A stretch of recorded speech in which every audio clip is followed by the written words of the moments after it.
Okay, you start talking first. Me. Yes. Okay. Hello, everyone. So, welcome to our special 10th episode of a Backseat Banter podcast. I don't know why you Um, said special, but yeah, okay, it is it's a 10th episode. special. Woohoo! It is special. Yeah. We've hit a milestone, Uh, yes. it's a milestone. Yeah. And today we're going to talk about the future of cars and how it would impact us as petrol heads. Because obviously, there's a trend nowadays. Automakers are investing more and more into an electrified future, which we all fear of. So I don't think the word is fear. I think it is we are anxious of change. We as humans are always inherently nervous yeah, about the future, and so I think, especially with this giant shift in our hobby, yeah, we are tending to be more cautious of what comes ahead. yeah. But who's to say it can't be as good as a future for petrol heads as well, right? Yeah, you make a really good point. So I think there are a lot of petrol heads right there who are now undergoing the 5 stages of grief, in the sense where moving towards an EV future, we've done bargaining, we've done uh whining, and now some of us have even moved on to acceptance and have seen the light, as many of these Tesla people will say, to transitioning towards an electric vehicle. Yeah. But are Tesla owners actually petrol heads? I don't think so. There will be a lot of Tesla people who will already be pissed at you at that statement. Okay, go on, go on. So what will we be talking about today? So I think the topic today, to give it its title, will be "The Future is Grim for Petrolheads." Or is it? So, we would like to think that the EV future that we are going to accept that is coming, how will it affect our current perception to our passion slash hobby slash what we like? Yeah. But before we go further, I just want to ask, do you think that in terms of cars that are new today, you think it's already past what us petrol heads would consider as prime?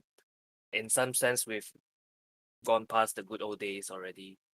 Well, petrol heads love to look at the past. We are always stuck in the past thinking, oh, the past is good. And also, especially now with this transition towards EVs, everyone is doom posting saying, oh, cars are dead and we're moving on to a clean green future. But if you look Mm. at what's actually going on sale right now, we are actually reaching peak car. We might not even be at peak petrol head car passion yet, Yeah, because things like, if you want a V8 muscle car, there's the new Mustang. That is a V8 that's yeah, naturally aspirated.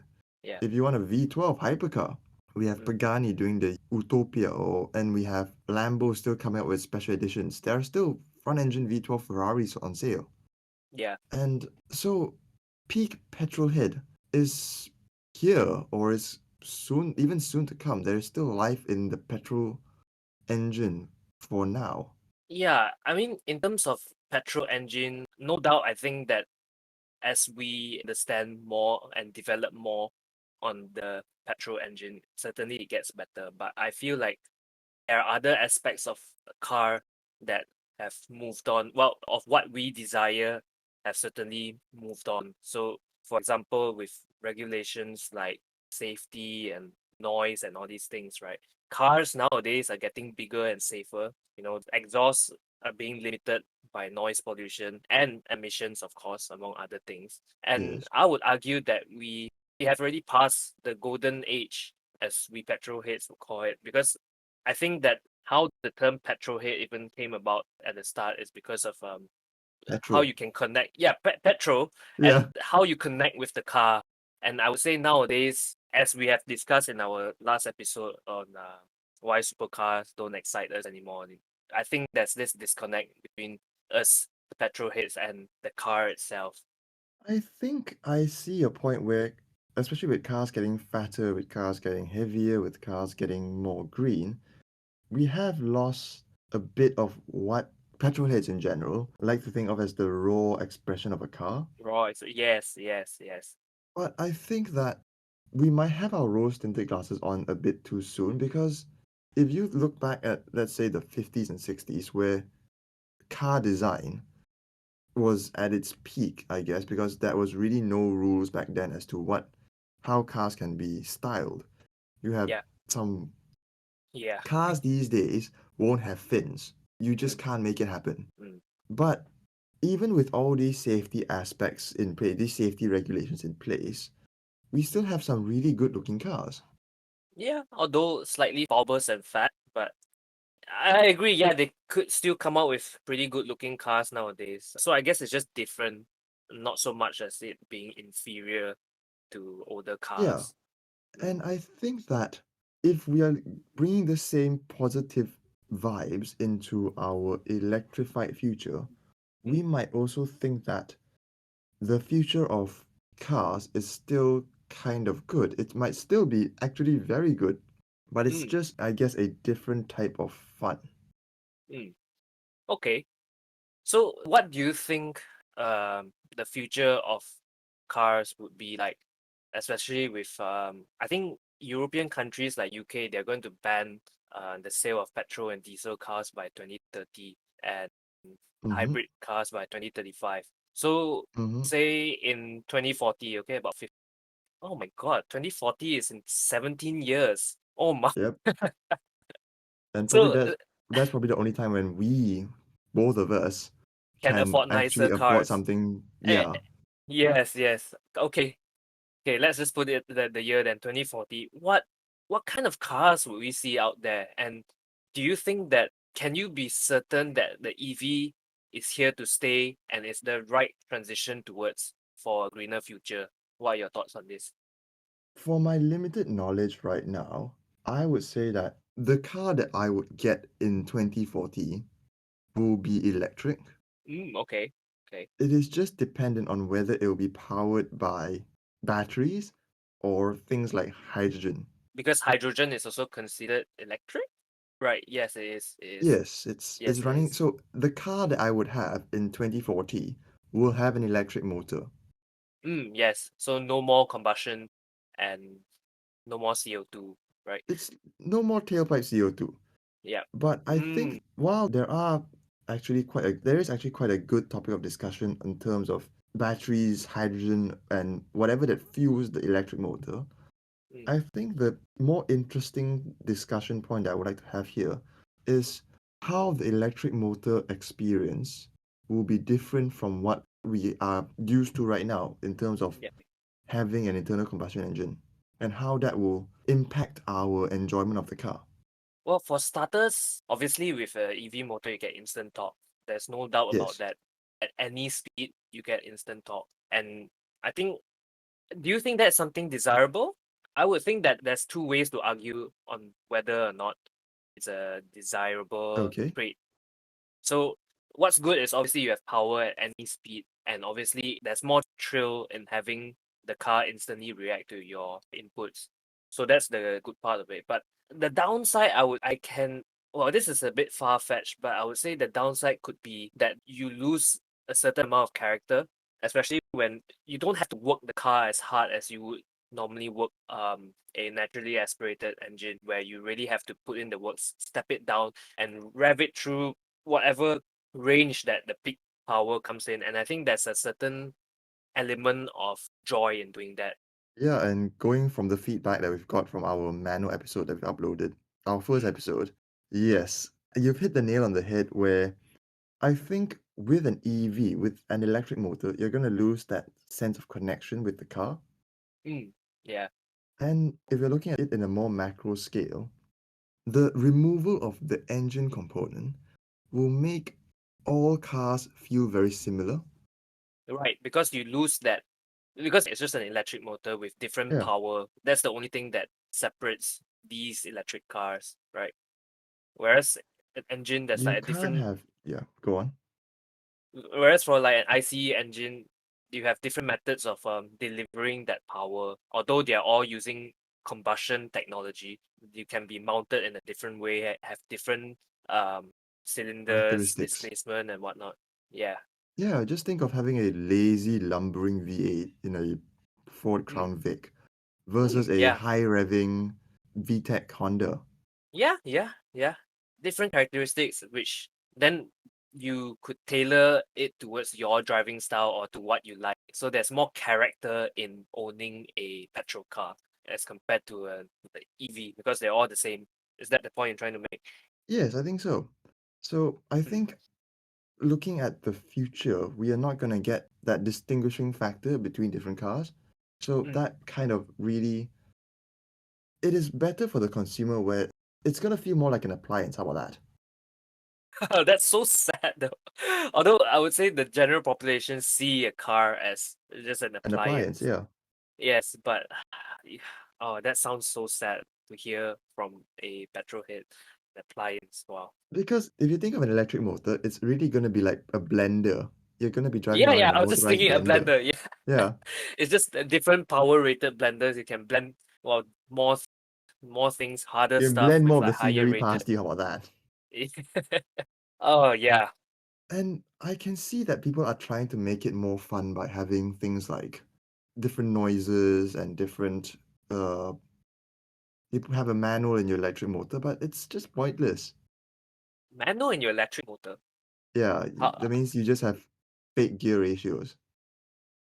okay. It's So just it are you doesn't really referring to help. one like the Taycan? Is that even No, considered? the Taycan, no, that's just a two-step transmission. I'm referring to an actual manual. Like there are But kits out there you can put a manual gearbox, connect it to your electric motor, but it does, to it use the does. It's term F all. fuck all. Yeah, Yeah. So you're just adding gears to the.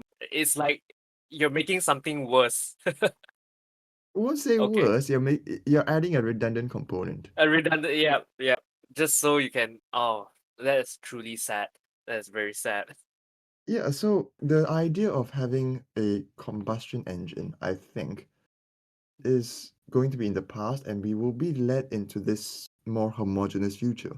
Mm. There is a counterpoint, though, Yeah. What which is it? is hydrogen combustion, which is what Toyota is doing, or even Yeah. So synthetic fuels. I I was asking you about the hydrogen powered cars earlier. You Yeah. said that. So how does it differ? You said you will own an electric car in 2040, whether or not it's powered by electricity or Mm-hmm. hydrogen. Is that what you said? Yes. So in the electric car powered by hydrogen, it still uses an electric motor, but it uses Yeah, it's a fuel cell. hydrogen. So the hydrogen acts as the battery that Yes. is it?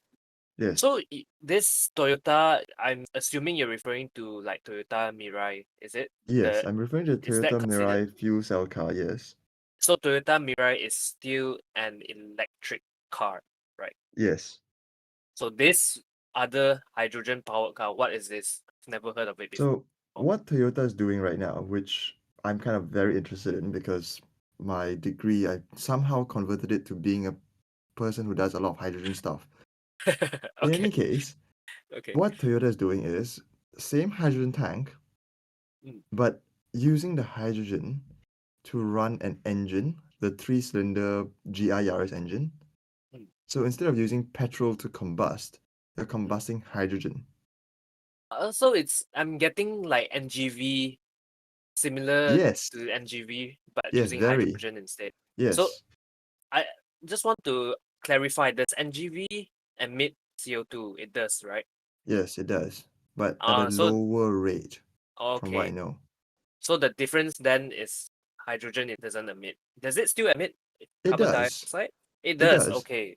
So what's So the the what's the only benefit of hydrogen is that it is not a fossil fuel. oh well in So terms things of like, achieving net yeah. zero, okay, you go Oh ahead no, first. you can't Let, achieve let net me zero. then what's the point? What's the point of having it? You're not using fossil fuels. Yeah, but So it's fossil technically a fuel renewable resource. yeah, I know. It's just not green.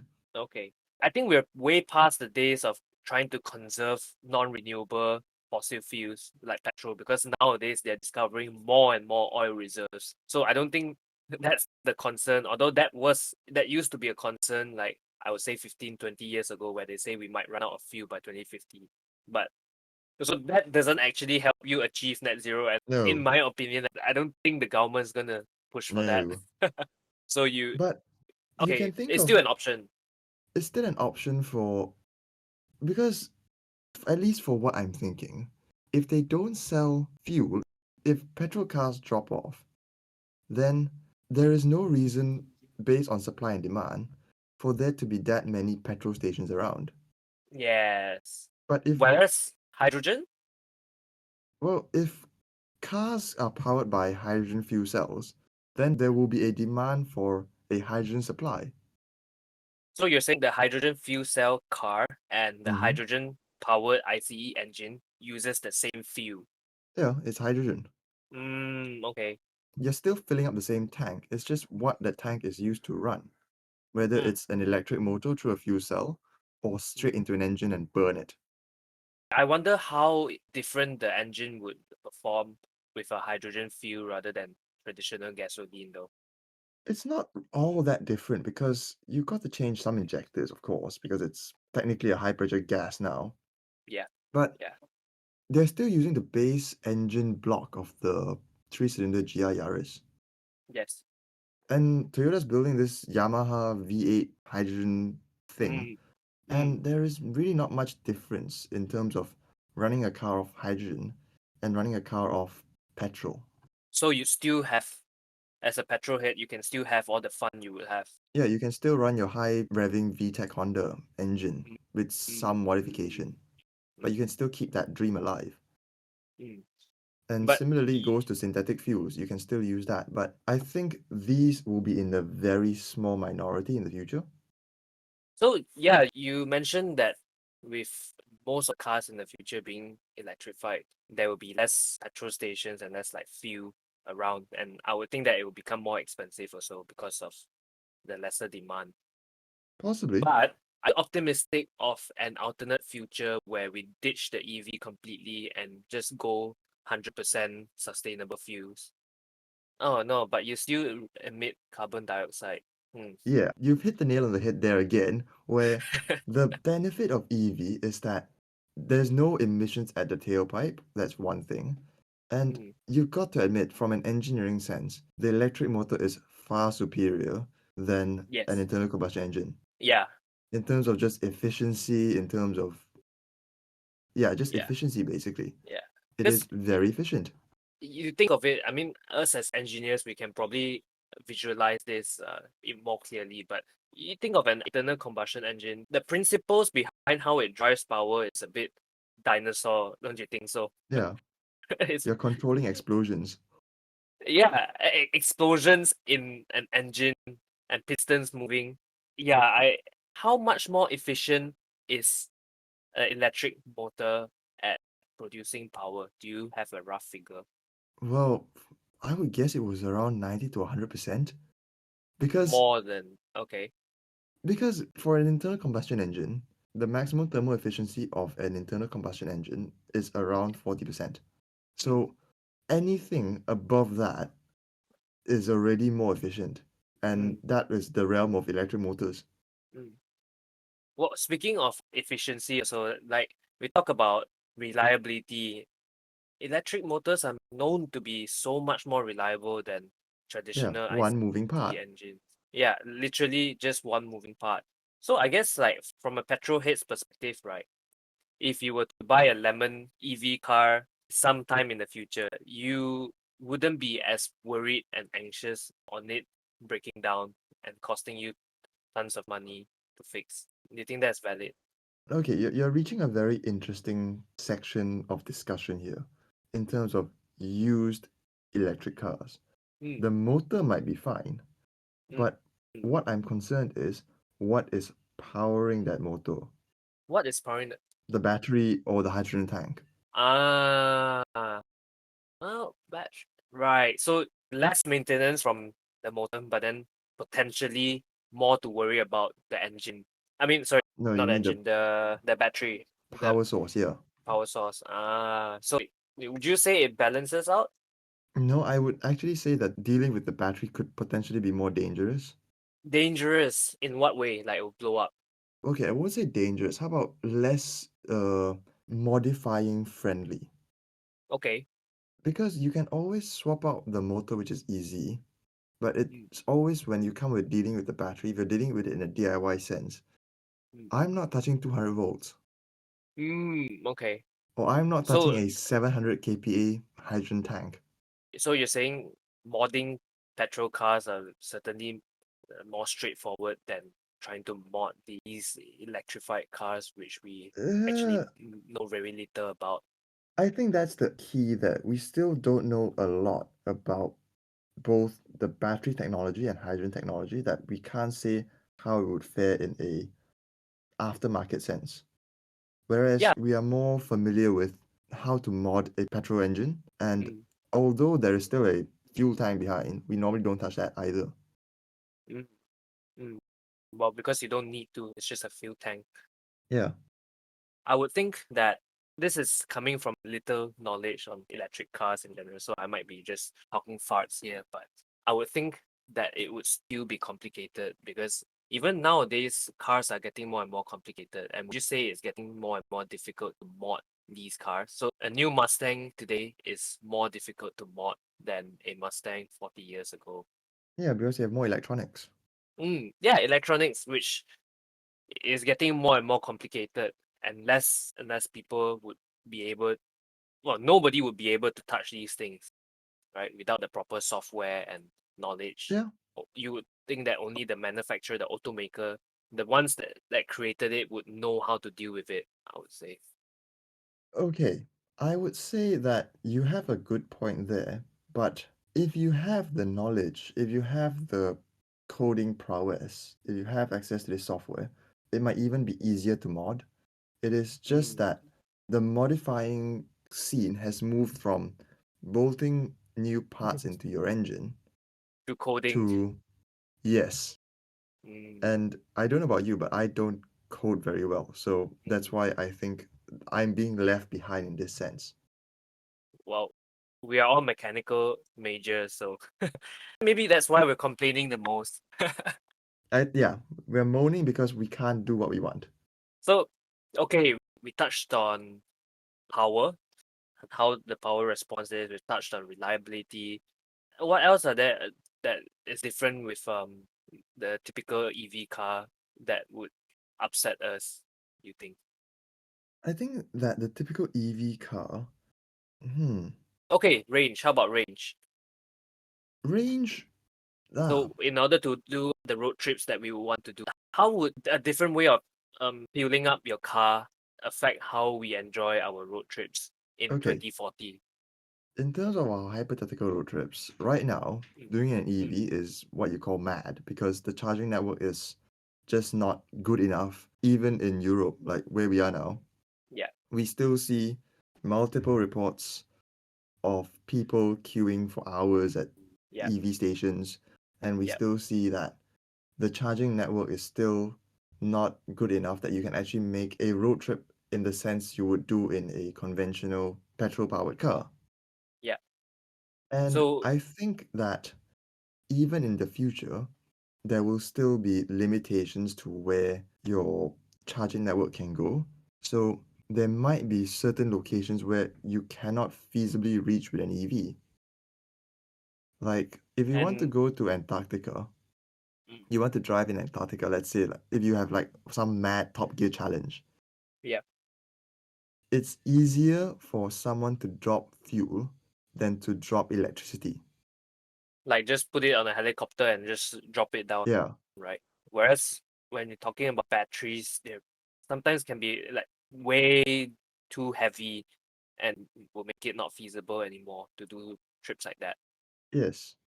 Mm, On the flip side, however, if let's say you're visiting, like the example that I often want to do is driving up to Mauna Kea, which is a volcano in Hawaii where there's a massive telescope. yeah. And that journey, if it's not a particularly long journey, so you won't run out of fuel. Mm, But let's say if we scale it up to a certain level and you're driving up to another mythical mountain with a telescope there, I would probably take an EV because if I make it up there, I know that there will be a plug point there that I can use. I'll probably have to stay the night and probably the next day as well. But yeah. I know that I can charge up there using Yeah. their possibly petrol powered generator or diesel powered generator, use electricity, and drive back down. Yeah, I guess in terms of the Antarctica one as well, who's stopping us from using a generator and using fuel to power the generator to charge our electric cars. That is actually an option as well. Well, if you think about it this way, you have, let's say, a battery pack in your car, and then you're putting an engine in it. Why don't you just run the engine through the wheels? Yeah. And Because, yes, people can argue that the engine is more efficient if you run it as a generator yeah, than running it directly to the wheels, but yeah. why have the extra weight? It's still an inconvenience and it's still inferior to the petrol car in that sense, I Yes. guess. And also in 2040, right? I don't think that the charging network will be massively improved because you have to think, right? These petrol stations that are in place right now today, how many years did it take us to fill up gas stations all over the world? And only now or in the recent future, we've been starting to put on these electric charging infrastructure. So I think even in 2040, going to more remote parts of the world with your EV car will be challenging. Well, I initially thought you were being a bit pessimistic into thinking that the charging infrastructure will never Mm, improve that massively because I think that, at least for much of the civilized world, there yeah. will be chargers everywhere by 2040.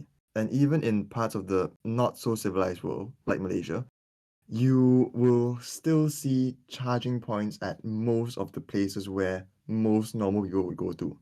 Yeah, normal people, yeah, but I'm talking about the more remote areas, national parks. Like in America, how there are just stretches of like nothing right on the road, Yeah, and there are like petrol stations like here and there still. But will EV infrastructure be as extensive as the petrol station network that no, we have now? no. Yeah, that's why I would think that it would put some limitations on road trips, especially to more secluded areas. But okay, enough about EV cars. Um, okay, so before we move on, what is the conclusion here on EV cars? Can we as petrol heads still embrace the EV future? I want to hear your answer first. Well, I think we'll adapt because the world is changing and it leaves us no choice but to adapt. You can't cling on Yes. to how the old days were, the kind of fun that you can get from a petrol car. And I think you just need to derive a new sense of fun from these new generation of cars. It might be different. It's very different, the characteristics, but I think we can learn how to enjoy it in Yeah, in a different way. I'm I being optimistic agree. here. I agree, and Yeah. I do enjoy your optimism, and I think that you could still have fun in EV. It's just like you said, a different kind of fun. You probably enjoy the acceleration more than the Mm. nimble handling. Right now, Yes. I'm Yes. imagining having an EV in the garage, but tucked away behind there somewhere, under sheets Mm. of cloth and everything, is Yeah. an ancient MX-5. Yep. Yep. I think that is what I would want as well. Like tucked away behind there, it's hidden, and whenever I feel like it, I just take away the cloth and just go for a drive in Yeah. that. Yeah. If I can But find fuel for it, lah. I'm sure we would be able to find fuel for it still. We're not talking about that far in the future, but it's just that the normal petrol car that we have today cannot feasibly be your daily driver anymore. So the fun that you normally get from your daily, you have to get it from your EV car. Of course, Yeah, you can still you taste a bit of the past with like your old MX-5 tucked away in somewhere in the basement, but it becomes a novelty, a niche event where becomes a you can guilty bring it up. pleasure. It's a guilty pleasure to put it simply, yes. And I So, think going along this imaginary scenario of having your MX-5 be your dungeon car, basically, mm, I'm imagining extrapolating it to a even worse, well, I wouldn't say worse, but a okay, dystopian future where yeah, most cars will be autonomous. yes, And I think that is probably the one that I kind of fear more in yeah, terms of what will happen in the future, or because what I'm probably not looking forward to. mm, so with an EV car, you're still the driver, right? You can still Yes, enjoy the things that you can enjoy as a driver you're controlling a still in car. control of the car. Yes. You're still in control, yes. But with autonomous vehicles coming in, let's put it simply, there's no way to look at it in an optimistic way because it takes away the driving element to it. So Yeah, you might as well have just ditched the hobby of driving and and take the bus. take the bus or learn how to, I guess, read a book in the car while your your car drives Because you to wherever. okay, if we are being optimistic, if we're looking at it through a community happy clappy sense, Mm. having cars be autonomous is a net benefit for the world Oh, for sure. because car accidents kill a lot of people, and removing the driver helps reduce car accidents. Yes, and it also frees up a lot of capacity for humans. You don't have to drive Mm-hmm. anymore. And I would think that especially with the trend lah, when automakers talk about the future of mobility, it looks like one thing that they often bring up is connected vehicles, meaning that the vehicle would interact with a lot of things with other vehicles, with traffic data and weather, for example. And that Yeah. just means that for you to get from A to B, the journey would become smoother and smoother from now on as things become more autonomous and systematic. So I would think that Mm-hmm. traffic jams wouldn't be a thing in the future because when we talk about traffic jams, sometimes it's made worse from people changing lanes when they're not supposed to, right? Oh And yeah. if you take, yeah, exactly. So when you take that element out of it and Or replace it people with like slowing a down systematic, unnecessarily, or people, yeah, just just these being dumb. inefficiencies, Yeah. yeah, being dumb that slows down traffic. So if you take all this out of the equation and put a bot in place that will do things 100% efficiently, and every car does that, I see a lot of benefit in this future. Because Although I it'll just, really be a mass transit solution where everyone is technically in mm, a pod and they're mhm, just going where they want to go. mm, It's like being in a massive train. yeah, which honestly would be nice for 99.9% of the people out there. Oh yeah, Um, Although, let's not be too sad about this future because I think that it wouldn't happen within our lifetime. I don't think so. I don't No. think so. We're thinking too far into the Star Trek future, but looking at foreseeably the next 17 years, Yeah. I think that a lot of people will not want to drive anymore, or Yeah. at least with our generation, the Yeah. necessity for driving will be superseded by things like taking a bicycle or taking a train or taking, I don't know, a bus. Yeah. And so the cities, especially, will be more transit friendly. And I guess this will hopefully be expanded into more suburban regions where Yeah. even in okay, to indulge my inner Japanophile, in Japan, you can foreseeably go anywhere, well, any tourist attraction Yeah. without a car Yeah. because the Yeah. public transport system there is just so good. In Yeah. Tokyo, there is never once that I've decided I need to take a taxi, Mm.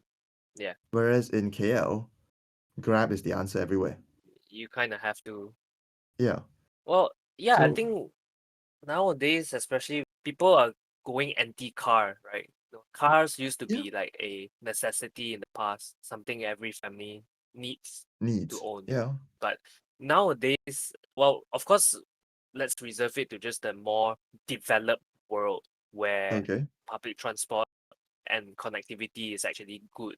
People don't really need cars anymore. In fact, cars have become quite a burden, I would say, especially Oh, in yeah. very densely populated city. You look at London, you wouldn't want to even have a car if you live in central London. Of course It's not. just a There's nowhere to huge park it. burden. Yeah, there's nowhere Yeah. to park it. You go anywhere, all you see is buses around blocking your Mm-hmm. way, you know. So owning a car certainly becomes a hassle at that point already. And I think as humankind develop even more and more cities would become like this, where a bike might be the best way to get around town as Yeah, opposed or to a a car. skateboard or a scooter or whatever. It's just not a Yeah, car. yeah, exactly. But that being said, I don't see why us as petrol heads we can still have the car that we love tucked in away somewhere to be driven every now and then. I think the only thing is that we won't be able to enjoy it as like a daily thing. And do you think that's okay? Hmm. I think that is dependent on personality. I realize that a lot of people don't really care about driving or don't really care about wanting to drive to work. And Petrolheads as well. oh yeah, even that. Okay. Yes. But I think I'm, well, maybe because I haven't driven in a year, that I am wanting to drive You're everywhere. severely deprived. Yes, I think that does cloud my judgment. And also, it doesn't help that both of us, I'm dragging you into this as well, we Okay. are very KL centric people. And Mm, being KL centric means that we've lived a life where we only know to get from point A to point B, get in a in a car. car. Yeah. But having lived in UK for the past 5 years, I can allow myself to think about a future where I would normally take the public transport or other means to work and then enjoy my car on the weekends where I just want to relax and take my mind off things. I think that is something I would be able to do because Okay, that is an interesting point because living here, I mm, think that maybe because of the public transport system here, is that the more I take it, the more I realize that yes, I really want to go back to KL because I can drive everywhere. yes, I see your point there, but that's just one of the upsides of having a car. Maybe it's just because I'm annoyed at the public transport system. I just don't like waiting. Yeah, it's not ideal, it's not perfect, but there are a lot of upsides, I would say, in taking public transport. It essentially frees up your time and your attention while traveling to places. And sometimes, Yes. if you just had a long day, well, some people, I mean, okay, maybe I'm contradicting myself here because if I would think that after a long day of work, I would want to blast off in my MX-5 home. Yeah. Ah, Okay, I do understand your point, and we discussed offline before in terms of the woes of European public transport. yeah. It's just that there's a lot of waiting, there's a lot of delays, there's a lot of just standing around in the cold, looking at Yep. your phone. Yep. Yep. Yep. And And especially anxiety. in like London, it's Yep. crowded, it's noisy, it's not a pleasant experience. Yes. Yes. And that Yeah. is what want. It's like if I get out of work, get in my car, that is my own private space. Yes. And although I'm stuck in the jam, crank the music up, although I can't look at my phone legally, Yeah. I reminisce from my past, even if like coming back from uni or going to work, even though I'm stuck in Yeah. an hour-long jam, even going down Yeah. to see you, which is Yeah. about Yeah. 5 minutes away, I could be stuck for an hour, but I'm still Yeah. content most of the time. Yeah. I agree. I think it's just us being very chaos centric and the fact that we haven't grown up using Suffering. public transport. Yes. Suffering, yes. We've been pampered our whole lives to just driving to places. And now that we have to take public Suffer. transport, yeah, we have to Yes. suffer and we hate it.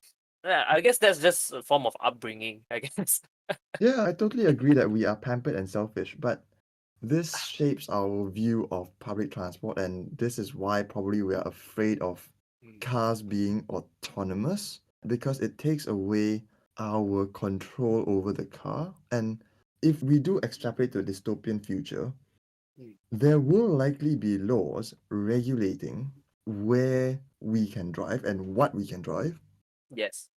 It's going to Yes. be like horses, I would presume, where, You can only ride them in parks. Not all yeah, parks, but just certain areas. you can't take a horse onto the road right now. How about that? Yeah. But pulling back from this dystopian future and looking at it more realistically, I still think that you can't actually regulate it that thoroughly. You can't ban all people from driving. And would you agree with me that although young people these days don't want to drive, there will still be a necessity for a large majority of them to still take a driving test? Yeah, I mean, we're not talking about the dystopian future, right? It's just the somewhat medium term. We're not talking within our lifetime, is it? Yeah. Let's go back to the 2040 rule and let's say that we are both lucky enough to have kids. Mm, Okay, 2050. Our kids should realistically be at driving age. yeah. Yeah. At Mm, that time, do you think yeah. they'll still want to take a driving test? I think so because I think even in 2050, right, cars are still here to stay. And I don't think that it will be fully autonomous yet. Maybe some I don't cars will think be so fully either. autonomous, yeah. But I would imagine that the majority of cars out there would still be driven by a driver, And even not in only that, 2050. Mm, even if your car is fully autonomous, you would Mm. still want to learn how to manually control it, do you? Okay, so before I answer that, I just want to know if a car is fully autonomous, would it still allow you to take control of it if you wanted to? I think you must have to, right? No, It would be if mad the to drive car a car is without a steering wheel. yeah, but what's the point of having a steering wheel if the car will never be driven by an actual person? There's no point in having a steering wheel, pedal, a gauge, and all that. It's just a waste of space, right? I would think if someone were to market a autonomous vehicle, it wouldn't allow you to control the car. Not because Okay, they don't want you to. It's just a measure here's a of cost counterpoint. cutting. Yeah. Not only that, I think we're veering into a topic that we know very little about. And here's just to pull it back from us being properly crucified on the internet. If you look at, let's say, the foremost marketers of autonomous cars, Tesla, Mm, they're of course mm, not the best system, mm, mm, but even Tesla won't be dumb enough to remove the steering wheel from the car. Because you have to remember, this is touching onto topics that I've only briefly came across, but if you have an accident, you got to consider like the trolley problem where which thing do you hit if you're mm, in an autonomous vehicle? And mm. not only which thing do you hit, who is liable for the accident? Well, Tesla would be. No, actually, it's that right now it's the driver because There you go, mm, see? These are the things y- that I don't think will be settled by 2050. so you think in Although, 2050, let me just cut you that in 2050, if Tesla is still around in 2050, let's just say by then they would have made a fully autonomous car. I think that's reasonable to assume that in 25 years they would be able to achieve it, seeing what kind of progress they have now. So okay, are you yeah, I'll saying, give you that. let's just say if that does happen, are you saying Yeah, that the car would still have a steering wheel, pedals, and like everything a normal car would have, even I though think it so. could be theoretically self-driven? I think so. Well, in that case, then yeah, I would push for my kids to go learn how to drive then, because I don't think we're that far in the future where everyone can just solely rely on cars driving themselves. You say You know if what I think it I will would, be? It will be like the current driving test system right now, where you can learn fully manual or an automatic car, and possibly in the future there'll be like some sort of autonomous driving lesson where you're only right. allowed to drive autonomous, but it'll be possibly a very simple test. Maybe just like some more safety critical. So like they won't test you on your awareness and judgment, but rather how to operate an autonomous vehicle and maybe Possibly, yeah. when like exit not to say like crucial moments where you need to take control of the car. No, that requires judgment. Or like how to change a tire, Yeah, yeah. or how to press the big red button that says stop. Mm, mm, mm. So it's So I think very much it'll still tailored be towards that. regulated, yeah. Mm. That seems very reasonable actually. Well, to think of it like automatic only um, license wasn't even a thing in the past, right? Yeah. And now it's quite common. Yeah, And most of back, the friends that we know who don't like cars have an yeah, automatic license. it's a no-brainer. Whereas last time I would say like in the 80s, it's crazy if someone just told you that you can get a license without learning how to drive a manual. I think that Yeah, would sound bizarre in in the 80s. Whereas now it's, oh, okay, yeah, that's normal. Go for it. It's a no-brainer. So could we see that in the future with autonomous vehicles? Maybe, but possibly. I think it will be further than 2050. I think you have to know Well, 2050 is not that far in the future. I think the perception of time is kind of strange, where it's not that far in the future, but seeing how technology has improved so far, the speed of technological progress right now, especially in the auto industry, who knows what will happen? I agree, but so 2050 is 27 years in the future, and 27 years before 2023 was 1996. And 1996 and now, although a lot of things have happened, but it's still very much the same world as we know. Yeah, that's an If E36 that makes M3 sense. there. Is it? Yeah, Yeah. E36 M3 Okay. and the M3 now. It is still the same, although a lot has changed, I would say. But yet again, we don't know what's going to happen in the future, especially with things progressing so fast nowadays. Okay, I think we shall pull it back from the doom and gloom and possibly talk on topics or opinions at least that we are possibly more well versed into it. And Okay. let's just answer one final question, which is Mm. what would be the realistic best case in the future for petrolheads to enjoy cars? Mm.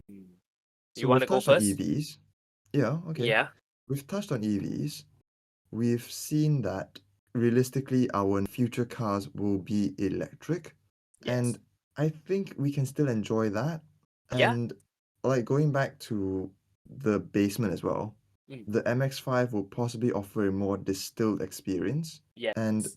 realistically, in the next 17 to 25 years, Mm. that MX-5 will still be able to be used for Definitely. Yeah. most cases. Yeah. So if I Yeah. want to take my MX-5 out, I might not be able to drive it in the city. Okay, I might not be able to drive it into London, but I can guarantee you I'm still able to drive it into KL. Definitely. Yeah. And in terms of the autonomous aspect of it, I think that the MX-5, I will still be able to drive it on most roads. And if you look at it very optimistically, there are still roads in Malaysia that, unless in the next 25 years there is a massive improvement in infrastructure worldwide, actually, there will still be roads where it cannot be reached by cameras or by radar or by LiDAR or by whatever sensing equipment that we use. Like, Mm. you can't imagine driving down a kampong road in a autonomous car. No. So there will still be necessity for a human driver, and hence there will still be leeway for these cars for me to control to still Yeah. be around. Yeah. And Definitely. with that, there might even be domains, let's say mountain roads, that autonomous cars will never likely venture to. So Yeah. those roads will be the domain of people who actually enjoy driving. So there is actually a benefit to having more people in autonomous cars in a roundabout way. Yeah. Yeah. And if we are getting rid of the car altogether and forcing everyone onto buses and bicycles and, trains or whatever, trams, Mm. the roads will be emptier. So I can drive Yeah. around even more freely than ever before. So if we look optimistically in the future, it's actually quite good to be a car enthusiast. Well, one thing I just want to put in, I think certainly the cost of having fun as a petrol head will go up massively. Oh But yeah. if that's something you can afford, if we're not broke ass bitches in 25 years, I think we could still have a very good time as petrol heads. But Yes, and I think there will be more hurdles to taking that overcome, MX-5 yeah, out. yes, yes, But definitely. I think it's still doable, even though if you think about it in a more dystopian sense, the only thing you need to do to get the car out of the garage is find fuel for it. And not I'm being the best sure there'll chemist in the still be world, plenty. Yeah. Oh, you're gonna make your own fuel. yeah, make your own fuel. Distill ethanol. That is, you're talking very far in the future. I'm very sure that, If it's a dystopian future, I would still be yeah, able to get it out. yes. But as far as the future that we've been talking about is concerned, I think BP, Shell, you know, they're all here to stay and they're still lobbying for fossil fuels to be around. So I think we can rest knowing that it would still be there in the future, albeit at a higher price. That's why I think that as long as you can afford it, it should be okay for us enthusiasts. So one But more thing that I would yeah. go on. No, I just wanted to say that with you laying out what the optimistic future would look like, you know, I think that, Yeah. especially for myself, how I would see it is I'm open to having an autonomous vehicle or an EV in the future as my daily driver.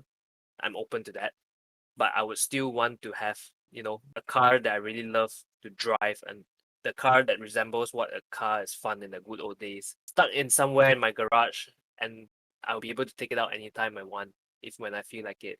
And I think if I have that, I'll be happy as a car enthusiast. The one thing we didn't touch upon actually is like not laws but enforcement. So we know that currently it's driving is more stressful because there are Yeah, things like speed cameras, congestion charge, etc. yeah, yeah, And I think it will only get more stressful from here. Mm, But with more regulation around it, yeah, yeah. But in general, going back to conclude this very nicely, our topic initially was the future is grim for petrolheads. And mm, through this discussion, we realized that it's possibly not all that bad. yeah, it's that's if you learn to accept that things just won't be the same as they were in the past. And I think we can all embrace the greener future and the more efficient future that we have.